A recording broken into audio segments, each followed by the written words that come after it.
पति, पत्नी और नौकरानी। शीतल और अभिमन्यु की शादी को 5 साल हो चुके थे, लेकिन अभी तक उनका कोई बच्चा नहीं हुआ था। इसकी वजह से शीतल और अभिमन्यु परेशान रहते थे, लेकिन उन दोनों से ज्यादा परेशान थी शीतल की सास, यानी अभिमन्यु की माँ जानकी देवी। जानकी देवी चाहती थी कि जल्दी से जल्दी उनकी गोद में पोता या पोती आ जाए, और इसलिए वो अपनी बहू शीतल को लेकर एक दिन हॉस्पिटल पहुंची। डॉक्टर मैडम, जरा ठीक से चेक करके बताइए ना, कई बड़े बड़े डॉक्टर को दिखाया है, लेकिन मेरी बहू माँ ही नहीं बन पाती।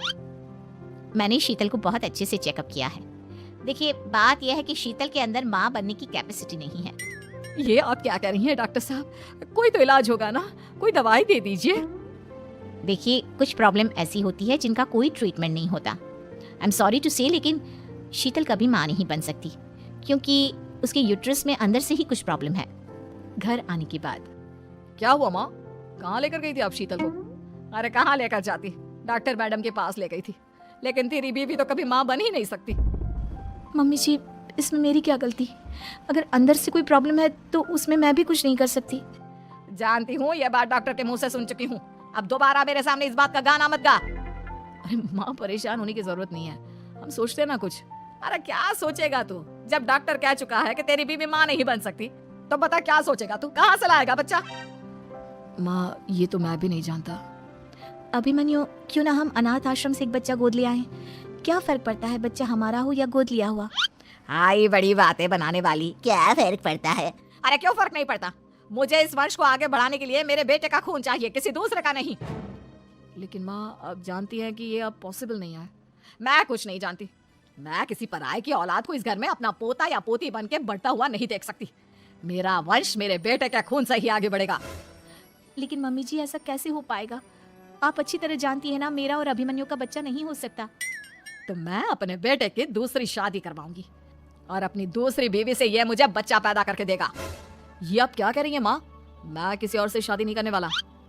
मेरे रहते हुए आप अभिमन्यु की शादी किसी और से करवाएंगी? मम्मी जी, आप ऐसा कैसे कर सकती हैं? तू बस देखती जा बहू, मैं ऐसा कैसे कर सकती हूँ। कुछ दिनों के बाद, अभिमन्यु, मैंने तेरे लिए लड़की ढूंढ ली है। माँ, मैं आपको कितनी बार समझाऊं, मुझे किसी से शादी नहीं करनी है। पहले मेरी बात सुन, ये जो चमेली है ना, हमारे घर में काम करने आती है, वो तुझसे शादी करने के लिए तैयार है। मम्मी जी, आप अभिमन्यु की शादी एक नौकरानी के साथ करवाएंगी? वो इसलिए क्योंकि चमेली दिखने में बहुत खूबसूरत है, बच्चा भी सुंदर ही होगा। मम्मी जी, लेकिन एक बच्चे के लिए अपने बेटे की शादी नौकरानी के साथ करवाना, क्या ये सही है? अगर अभिमन्यु ने शादी नहीं की ना, तो मैं अपनी जान दे दूंगी।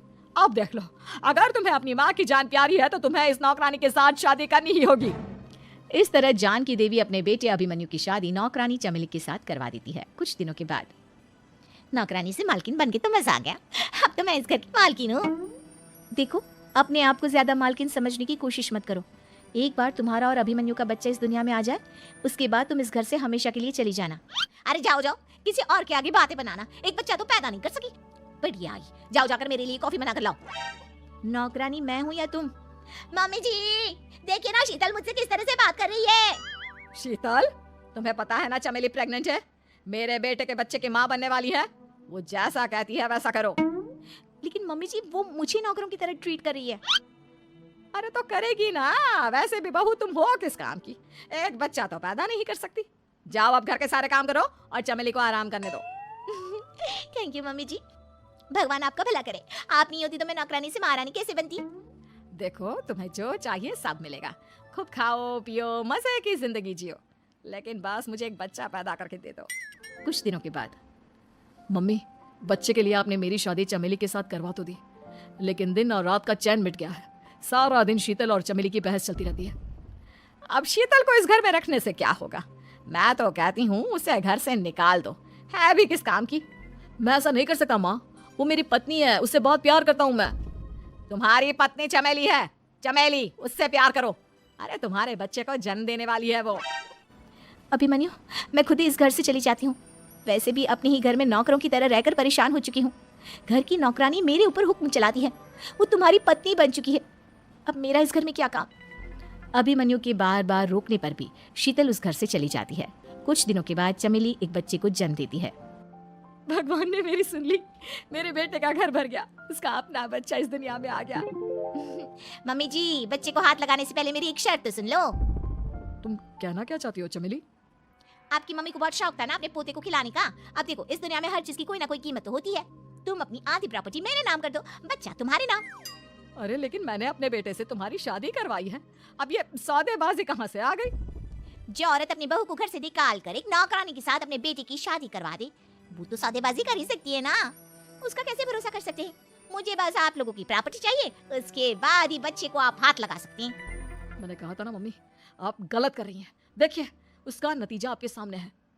जब शीतल को पता चलता है कि अभिमन्यु और चमेली का बच्चा दुनिया में आ गया है तो वो अपने घर पहुंचती है। अभिमन्यु, कहाँ है आपका बच्चा? क्या मैं उसे देख सकती हूँ? कुछ भी मत पूछो शीतल, माँ की हुई एक गलती हम लोगों पर भारी पड़ रही है। वो नौकरानी अपनी औकात पर आ गई है और अब हमसे अपनी आधी प्रॉपर्टी मांग रही है, वो भी बच्चे के बदले में। एक बात कहूँ अभिमन्यु, आप उससे कुछ भी देने से मना कर दो। अरे कैसी बात कर रही हो? मेरे बेटे की औलाद है उसके पास, ऐसे कैसे मना कर दे? मम्मी जी, वो अभिमन्यु का बच्चा नहीं है, वो चमेली और उसके बॉयफ्रेंड का बच्चा है। ये तुम क्या कह रही हो शीतल? ये देखिए वीडियो, चमेली और उसका बॉयफ्रेंड आपस में बातें कर रहे हैं कि उन दोनों ने मिलकर आपको बेवकूफ़ बनाया है और अब इस बच्चे के बदले आपसे प्रॉपर्टी भी हड़प लेंगे। हे भगवान, ये मुझसे क्या हो गया? ना तो बच्चा मिला और अपने बेटे की नौकरानी के साथ शादी करवा दी, सो अलग। अब क्या होगा? मुझे माफ कर दो शीतल, मेरी वजह से तुम्हें बहुत तकलीफ हुई है। अभिमन्यु, मैंने कहा ना, उस नौकरानी को उसके बच्चे सहित इस घर से बाहर निकाल दो। लगता है मेरे अभिमन्यु का बाप बनने का सपना अधूरा ही रह जाएगा। अभिमन्यु, अपनी मम्मी से कहो कि परेशान ना हो। आपको याद है एक बार हम एक IVF सेंटर गए थे, मैंने फिर से वहाँ जाकर बात की थी और आपको पता है इस बार मैं प्रेग्नेंट हूँ, क्योंकि हमने वहाँ पर प्रोसीजर करवाया था जिसकी वजह से मैं प्रेग्नेंट हो गई थी। और इस बात का पता मुझे बस कुछ महीने पहले ही लगा है।